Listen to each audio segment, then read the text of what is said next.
ಪ್ರತಿ ವರ್ಷದಂತೆ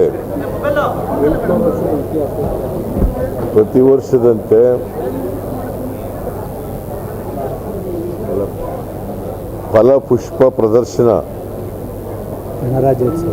ಗಣರಾಜ್ಯೋತ್ಸವದ ಅಂಗವಾಗಿ ಫಲಪುಷ್ಪ ಪ್ರದರ್ಶನವನ್ನು ತೋಟಗಾರಿಕೆ ಇಲಾಖೆಯವರು ಏರ್ಪಾಡು ಮಾಡಿದ್ದರು. ನಾನು ಮತ್ತು ಉಪಮುಖ್ಯಮಂತ್ರಿ ಡಿ.ಕೆ. ಶಿವಕುಮಾರ್ ಅವರು ಅದನ್ನು ಉದ್ಘಾಟನೆ ಮಾಡಿದ್ದೀವಿ. ಈ ಸಾರಿಯ ವಿಶೇಷ ಏನಪ್ಪ ಅಂತಂದರೆ, ಬಸವ ಶರಣರ ವಚನ ಸಾಹಿತ್ಯದ ಆಧಾರದ ಮೇಲೆ ಈ ಒಂದು ಫಲಪುಷ್ಪ ಪ್ರದರ್ಶನವನ್ನು ಏರ್ಪಾಡು ಮಾಡಿದ್ದಾರೆ. ಬಸವಾದಿ ಶರಣರು ನಿಮಗೆಲ್ಲ ಗೊತ್ತಿದೆ, 12ನೇ ಶತಮಾನದಲ್ಲಿ ಸಮಾಜದಲ್ಲಿ ಬದಲಾವಣೆಯನ್ನು ತರಲಿಕ್ಕೋಸ್ಕರ, ಸಮಾನತೆಯ ಸಮಾಜವನ್ನು ನಿರ್ಮಾಣ ಮಾಡಲಿಕ್ಕೋಸ್ಕರ ಜಾತಿ ರಹಿತವಾದಂಥ, ವರ್ಗರಹಿತವಾದಂಥ ಮೂಢನಂಬಿಕೆಗಳು ಮತ್ತು ಕಂದಾಚಾರದಿಂದ ವಿಮುಕ್ತವಾದಂಥ ಸಮಾಜವನ್ನು ನಿರ್ಮಾಣ ಮಾಡಬೇಕು ಅಂತೇಳಿ ಬಸವಾದಿ ಶರಣರು ಒಂದು ಹೋರಾಟವನ್ನು ಮಾಡಿದರು. ಆ ಹೋರಾಟವನ್ನು ಜನರಿಗೆ ಪರಿಚಯಿಸ್ತಕ್ಕಂಥ, ಹೇಳ್ತಕ್ಕಂಥ ಪ್ರಯತ್ನವನ್ನು ಈ ವರ್ಷ ಈ ಫಲಪುಷ್ಪ ಪ್ರದರ್ಶನದಲ್ಲಿ ಏರ್ಪಾಡು ಮಾಡಿದ್ದಾರೆ. ಸುಮಾರು 30 ಲಕ್ಷ ಸುಮಾರು 70 ತರಹದ ಹೂಗಳನ್ನು ಪ್ರದರ್ಶನ ಮಾಡಿದ್ದಾರೆ. ಅದರ ಮೂಲಕ ಬಸವಣ್ಣವರ 12ನೇ ಶತಮಾನದ ಬಸವಾದಿ ಶರಣರ ಎಲ್ಲ ವಿಚಾರಗಳನ್ನು ಜನರಿಗೆ ತಿಳಿಸ್ತಕ್ಕಂಥ, ಬಸವಾದಿ ಶರಣರ ಸಂದೇಶಗಳನ್ನು ತಿಳಿಸ್ತಕ್ಕಂಥ ಪ್ರಯತ್ನವನ್ನು ಮಾಡಿದ್ದಾರೆ. ಇವತ್ತು ನಾನು, ಡಿ.ಕೆ. ಶಿವಕುಮಾರ್ ಅವರು, ಮಲ್ಲಿಕಾರ್ಜುನ ಅವರು, ರಾಮಲಿಂಗ ರೆಡ್ಡಿಯವರು, ತೋಟಗಾರಿಕೆ ಎಲ್ಲವರು, ರಾಮಲಿಂಗ ರೆಡ್ಡಿಯವರು, ನಾವೆಲ್ಲರೂ ಕೂಡ ಈ ಕಾರ್ಯಕ್ರಮದಲ್ಲಿ ಭಾಗವಹಿಸಿ ಇದನ್ನು ಅತ್ಯಂತ ಸಂತೋಷದಿಂದ ಉದ್ಘಾಟನೆ ಮಾಡಿದ್ದೀವಿ. ಇದು ಇವತ್ತಿನಿಂದ 28ನೇ ತಾರೀಕಿನವರೆಗೂ ಕೂಡ ನಡೀತದೆ.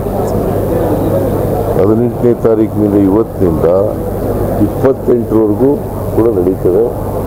ಬೆಂಗಳೂರಿನ ನಾಗರಿಕರಿಗೆ ಈ ಫಲಪುಷ್ಪ ಪ್ರದರ್ಶನವನ್ನು ವೀಕ್ಷಣೆ ಮಾಡಲಿಕ್ಕೆ ಒಂದು ಅವಕಾಶವನ್ನು ತೋಟಗಾರಿಕೆ ಇಲಾಖೆಯವರು ಕಲ್ಪಿಸ್ಕೊಟ್ಟಿದ್ದಾರೆ.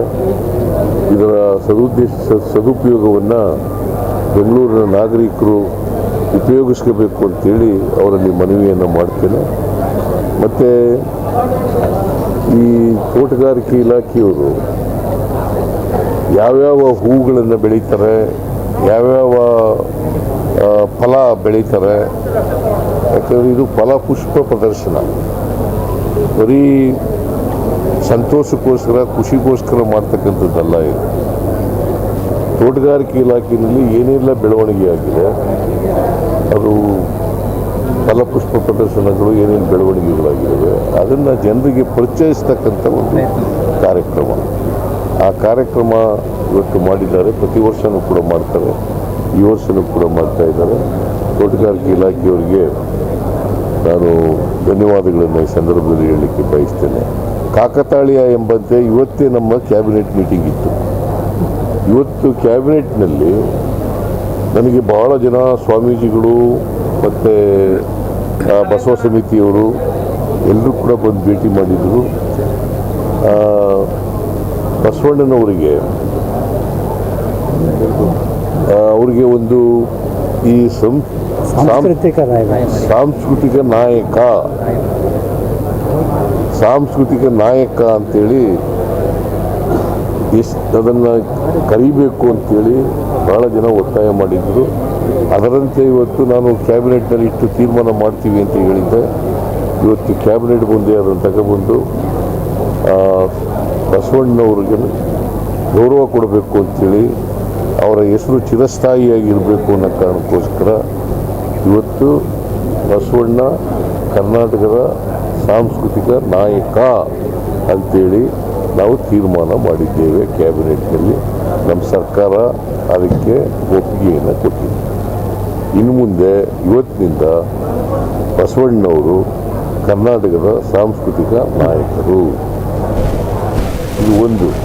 ಎರಡನೇದು ನಾವು ತೀರ್ಮಾನ ಮಾಡಿದ್ವಿ ಇವತ್ತು ಕ್ಯಾಬಿನೆಟ್ನಲ್ಲಿ, ಶಿವಮೊಗ್ಗದಲ್ಲಿರ್ತಕ್ಕಂಥ ಜೈಲಿತ್ತು, ಅಲ್ಲಿ ಮೊದಲೇ ಆ ಜೈಲಿದ್ದಂಥ ಪ್ರದೇಶ ಸುಮಾರು 46 ಎಕರೆ ಜಮೀನಿತ್ತು.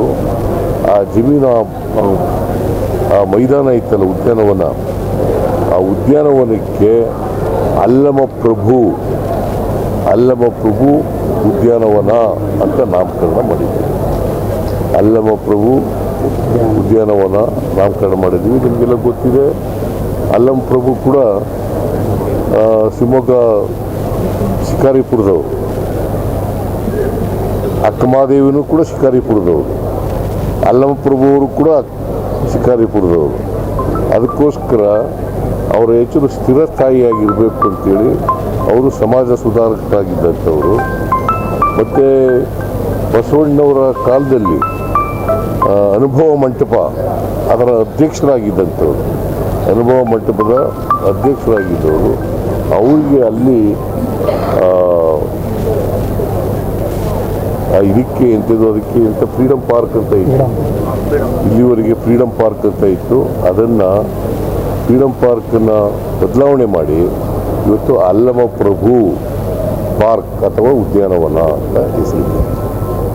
ಸ್ವಾದಿಷ್ಟತೆಯ ಸ್ವಾದ, ತಾಜಾತನದ ಆಹ್ಲಾದ, ಉತ್ತಮ ಆರೋಗ್ಯ ಮತ್ತು ಹೆಚ್ಚಿನ ರೋಗ ನಿರೋಧಕ ಶಕ್ತಿಯ ವೃದ್ಧಿಗೆ ಈಗ ನಿಮಗೆ ಸಿಗುತ್ತಿದೆ ಉತ್ತಮ ಗುಣಮಟ್ಟದ ಪೌಷ್ಟಿಕಾಂಶ. Shri Vaidik millet health mix. ಇದು ಸಿರಿಧಾನ್ಯಗಳ ಸಂಪತ್ತು.